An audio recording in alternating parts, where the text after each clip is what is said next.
இன்றைக்கி கடவுள் நம்மளுக்கு கொடுத்துருக்க வசனம் 2 நாளாகவும் 6:42. தேவனாகிய கர்த்தாவே, நீர் அபிஷேகம் பண்ணினவனின் முகத்தை புறக்கணியாமல் உம்முடைய தாசனாகிய தாவீதுக்கு வாக்குத்தத்தம் பண்ணின கிருபைகளை நினைத்தருளும் என்றான். இந்த வசனத்தை கொண்டு கடவுள் நம்மகிட்ட என்ன சொல்கிறது பார்ப்போம். நம்ம தப்பு பண்ணும்போது எதை பற்றி யோசிக்காமல் பயப்படாமல் தப்பு பண்ணிடுறோம். எந்த மனுஷனும் தப்பு பண்ணாதவங்க இல்லை தான். ஆனாலும் தெரிஞ்சும் சரி தெரியாமலும் சரி தப்பு பண்ணும்போது பயம் வராது.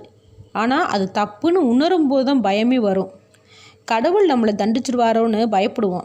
இங்கே சாலமோனும் அப்படி தான் பயந்து வேண்டுதல் செய்கிறான்.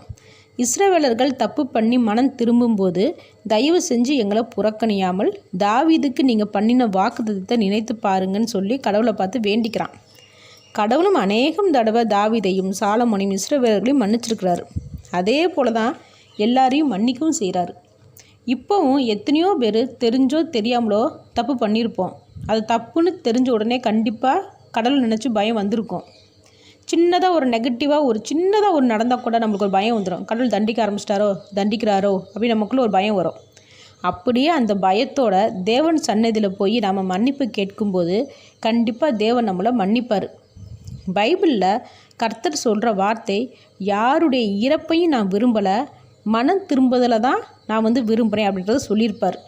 அதனால் நம்மளோட தப்பை திருத்திக்கிட்டு மேலும் தப்பு செய்யாமல் இருக்கும்போது கடவுள் கண்டிப்பாக நம்மளை மன்னிப்பார். ஆமேன்.